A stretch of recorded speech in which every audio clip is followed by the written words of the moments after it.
What is going on, everyone? A huge thank you for clicking on the video. I greatly appreciate that as always. Today I am finally back with another Physical Cartridge ROM hack video, and this time I'm actually taking a look at my favorite color, and that is of course none other than Pokemon Purple version for the Game Boy. Or should I say Pokemon Prime Purple Edition, kind of like Special Pikachu Edition here. That is, of course, its official name, but I believe both the box and the title screen of the game simply refer to it as Pokemon Purple, so I'll probably be jumping between both of those names throughout this video. So what is Pokemon Purple version? Well, briefly put, this is a hack of Pokemon Red made by Epseta or Epseta, I hope one of those pronunciations was right, that simply aims to increase the difficulty of the OG games. So you can kind of think Kaizo if you've played those or heard of those, increased difficulties, smarter and stronger trainers, things like that. We'll dive more into that in a moment, but firstly, huge shout out to Epseta, I hope, and anybody else involved in creating this awesome ROM hack. I've always wanted to play a purple version, and now because of you, I get to, so thank you. Now let's go ahead and take a look at this absolutely gorgeous looking box here.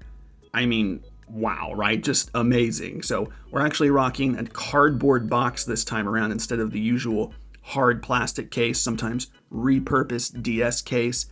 And I do like these boxes a little bit more than the cases. They're not as durable, that's for sure, but it's just how the Game Boy games were meant to come. It's how they were meant to be.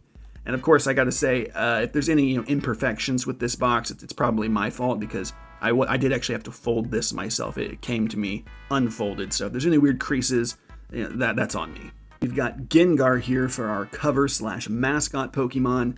Honestly, what better representation for purple version than Gengar? So definitely going to try and get me one of those in this game just to represent. And I mean, this box art, it's so gorgeous. It's got this nice shine to it, which I love. And it's kind of sporting a similar look here in the background to Fire Red and Leaf Green's box art, with that little swirl in the background here. I really like that. I mean, this is looking awesome. Now, I do want to point out here that this does say Game Boy Color, and it looks great, but as far as I can tell, this is just a hack of Pokemon Red version, so I maybe would have liked it to just say Game Boy instead of Game Boy Color.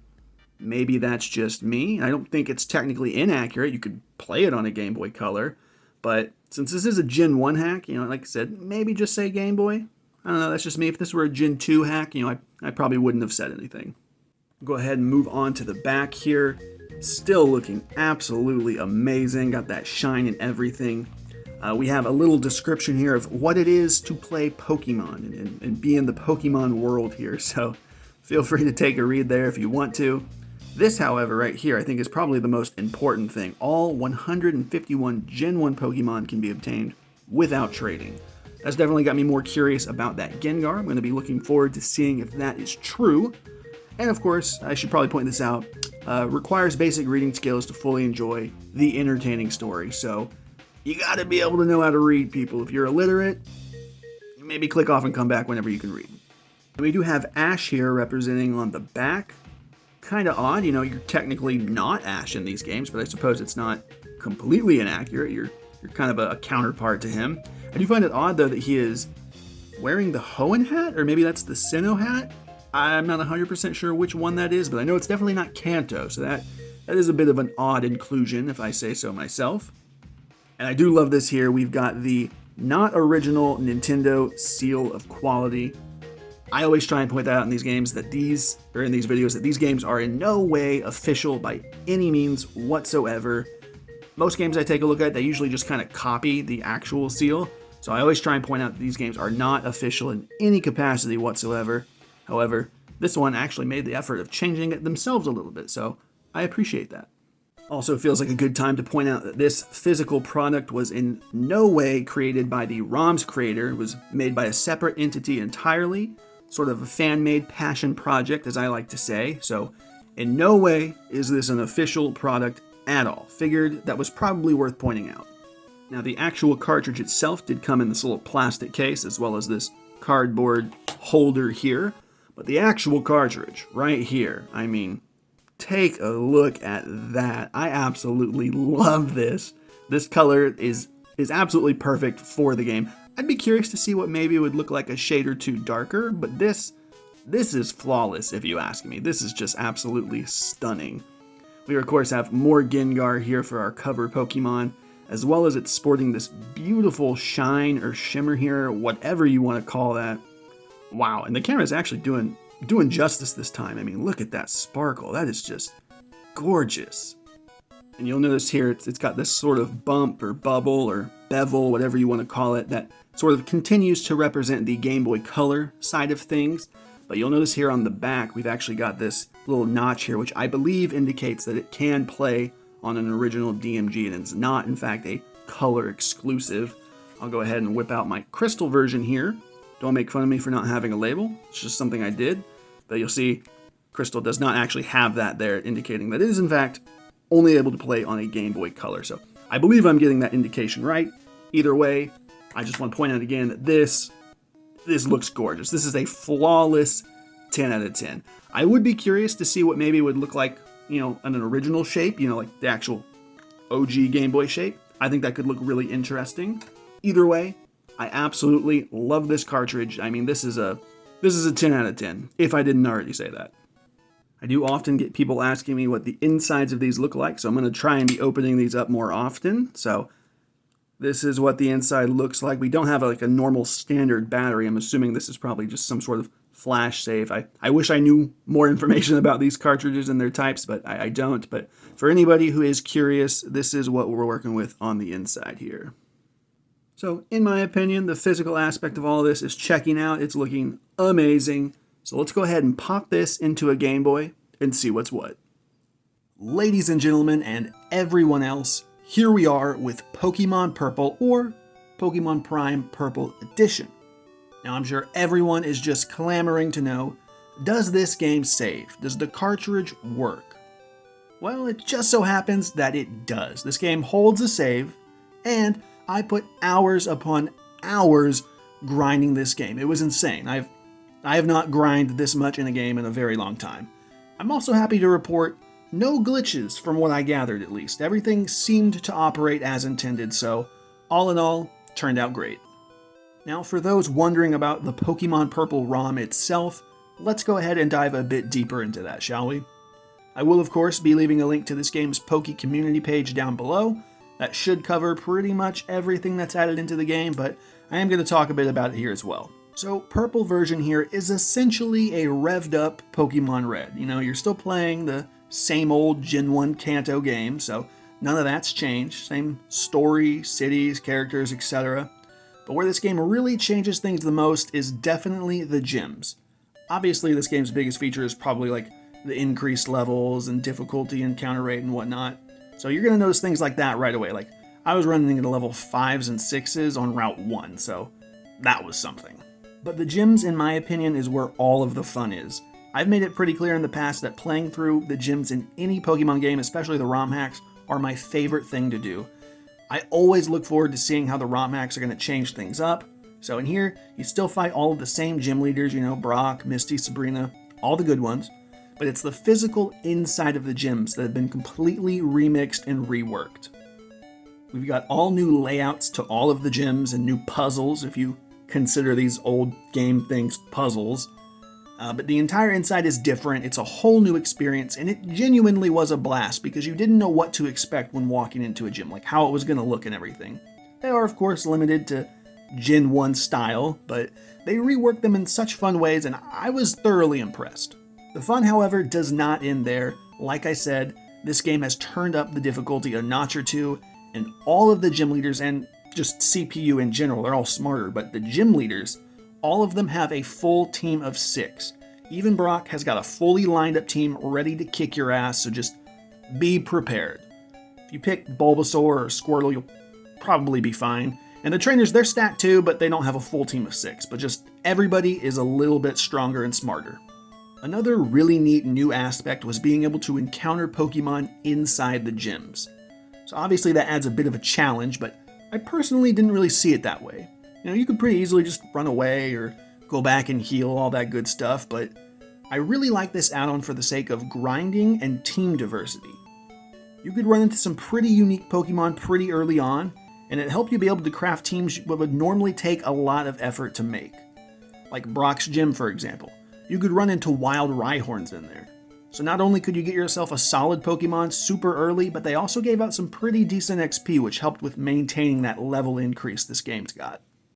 So this game is definitely harder, and I did compare it to Kaizo earlier, which I normally avoid those games just because I prefer a more casual, fun time, but this being purple, I had to give it a shot. It's my favorite color. I've always wanted to play a purple version, so here I am. That being said, though, for the most part, I didn't really feel like it was too difficult. You definitely saw the level increase like I mentioned, but I normally grind a fair amount in games anyways, so I always try and fight all the wild Pokemon I come across, so that was a pretty easy time for me. It wasn't until I'd say maybe Cinnabar Islands gym-ish that I started to feel that level curve. I think I was in like my low 60s and Blaine started to have like a level 80-something Moltres, so I definitely felt that a bit, but once you hit 60-ish, I do feel like it's pretty manageable. A level 60 honestly can take on an 80 almost no problems, especially if you have type advantage and the right moves. The Elite Four was maybe a bit overkill in my opinion. They were stacked, that's no surprise, and I was kind of hoping that maybe they wouldn't have wild encounters. I know I was just hyping that up, but it's just they had these almost mini dungeons, that you had to get through in order just to fight each member, so you had to walk a lot, the encounter rates increased, and you gotta like save your moves for the actual Elite Four members, and you could run away, but I hate doing that unless I absolutely have to. Also, you needed pretty much every single HM to navigate these little dungeons, so that was a little lame. I had to change my team up basically last minute, just to have like Cut and Flash, so that was a little lame. Not like a real gripe or anything, it's just a difficulty I'm not used to. But this game is all about the challenge, so I really can't complain too much. There are some other nice changes though included in this ROM hack. I feel like there was better item availability. I felt like I not only came across more items, but definitely better ones. So like a normal potion you'd pick up on the ground was maybe like a hyper potion. And even the TM distribution was a lot better. You got a lot of solid TMs early on. Like Brock, I know I keep mentioning his gym, but great example. Instead of like Bide or whatever crap he gives you Rock Slide, a significantly better move.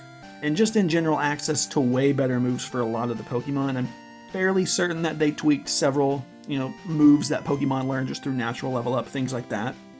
Now I did mention that you should be able to collect all 151 Pokemon without trading, and from what I can tell, that does seem to be the case. I didn't go out of my way to complete the dex, but for example, I was able to get my Gengar, and I was curious how that was going to go down. Was it going to be Stone Evolution, Natural Level Up, in-game trade?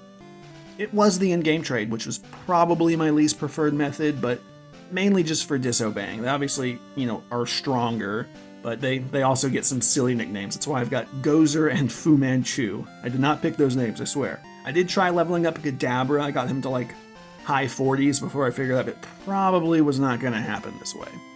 And they do have other good in-game trades. Someone wanted like a Shelder for a Dratini, which opens you up to a Dragonite a lot earlier on.